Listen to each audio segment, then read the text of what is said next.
Pokemon gyms have existed since the days of Kanto with Pokemon Red, Blue, Green, and have been staples ever since. Through each generation, gyms have continued to offer new creative puzzles and aesthetic designs to make them stand out and be more fun and unique. But what if I created my own Pokemon gym? I've actually created 16 gyms already over the last 6 years, and today we'll finally revisit the series to finish it off. Today's Pokemon gym is centered on the flying type, with notable flying specialists like Falconer, Winona, Skyla, Kahili, and Larry. How will I make the gym stand out? What will the theme be? And how will I craft my team? To find out, let's jump into my flying type Pokemon gym. Let's get started.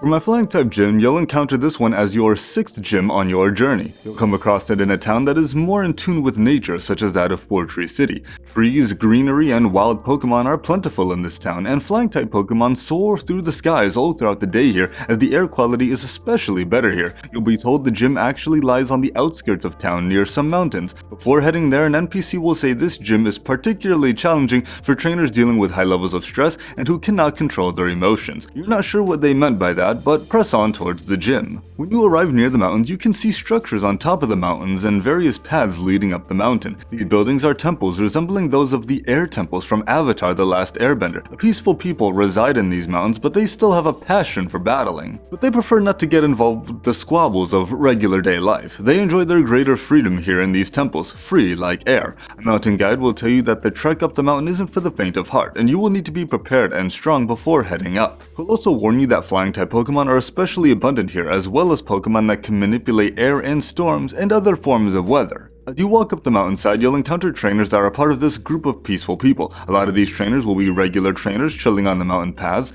bird keepers, or sky trainers that will challenge you to sky battles. And with how diverse the flying type is, you can fight quite an array of flying type Pokemon. The variety of Pokemon you'll battle include the likes of Golbat, Crobat, Altaria, Pidgeotto, Pidgeot, Swallow, Fletchinder, Staravia, Tropius, Corvisquire, Braviary, Togetic, and Togekiss. Many of these trainers will be training in order to one day be as strong as the legendary bird keeper who founded this temple community. He was the strongest flying type trainer in the land, but left to explore the world even more some time ago.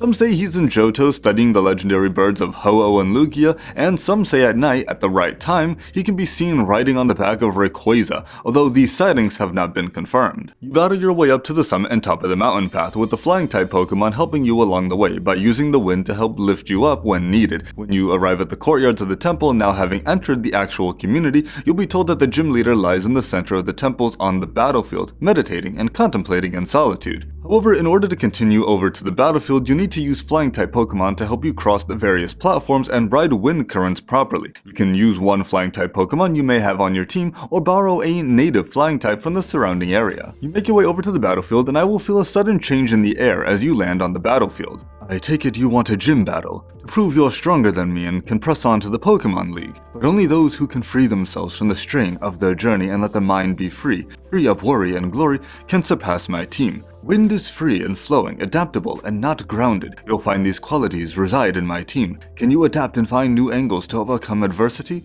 Show me how high you can truly soar. The battle will begin and I'll send out my lead Pokemon, Corviknight, an entry from Galar rocking the moves of Steel Wing and Brave Bird for stab, steal, and flying damage, along with Reflect and Light Screen to reduce damage to future teammates. And it even has the Mirror Armor ability. Corviknight is pretty bulky and defensive, but maybe you've brought a fire type along like Magmortar or Armarouge, or even your own flying type like Charizard to deal heavy damage. But there's a hidden power that my Corviknight has, and that is the power to Gigantamax. Now normally gym leaders in Galar would only Gigantamax their ace Pokemon at the end, but in this gym battle, I'll lead with it. A storm begins to brew until the sky turns red with Gigantamax energy, unleashing Gigantamax Corviknight. This will truly be a first great test for you to see if you can overcome the rest of my team. But you'll defeat my Corviknight and I'll move on to my second Pokemon, Talonflame.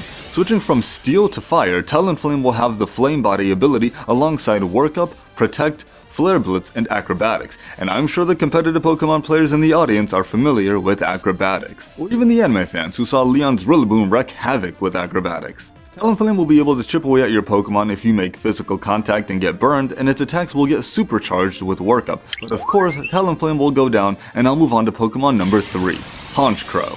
Honchkrow's ability will be Super Luck to help boost critical hit chances, and then its moveset will be Dark Pulse and Air Cutter for stab on its 2 typings, Calm Mind to boost all its special moves, and then lastly is Psychic. I think this moveset makes Honchkrow a formidable opponent on this team, and with the flinching that Dark Pulse has the chance to inflict, you may have a rough time dealing with this mischievous Pokemon. Honchkrow goes down as well, and I move on to my last Pokemon. It seems your spirit is quite strong, but to truly win, you need to be present in the moment, one with your Pokemon. Let your mind be free like air, and show me your true power. Staraptor, take flight! Staraptor comes onto the battlefield as my ace Pokemon in this battle. Its ability is Intimidate with the moves Close Combat for coverage, Brave Bird for stab, Double Team for evasion boosting, and Roost to regain health. But this isn't any ordinary Staraptor. I pull out a Terra Orb and bring forth Terra Normal Staraptor. This removes its flying typing, eliminating its weaknesses to rock, electric, and ice, and makes its only weakness the fighting type. Brave Bird may not be stabbed now, but having only one weakness is a great benefit, and now I can handle any rock and ice type you may have brought into this fight with much more ease. You may recognize this tactic from Larry's gym in the Paldea region. This will truly be one of the toughest flying type Pokemon you've ever battled against. But of course you'll defeat it. Well, you've got quite the spirit there. You've adapted well to new situations and opponents, and found new angles to explore, just like Air.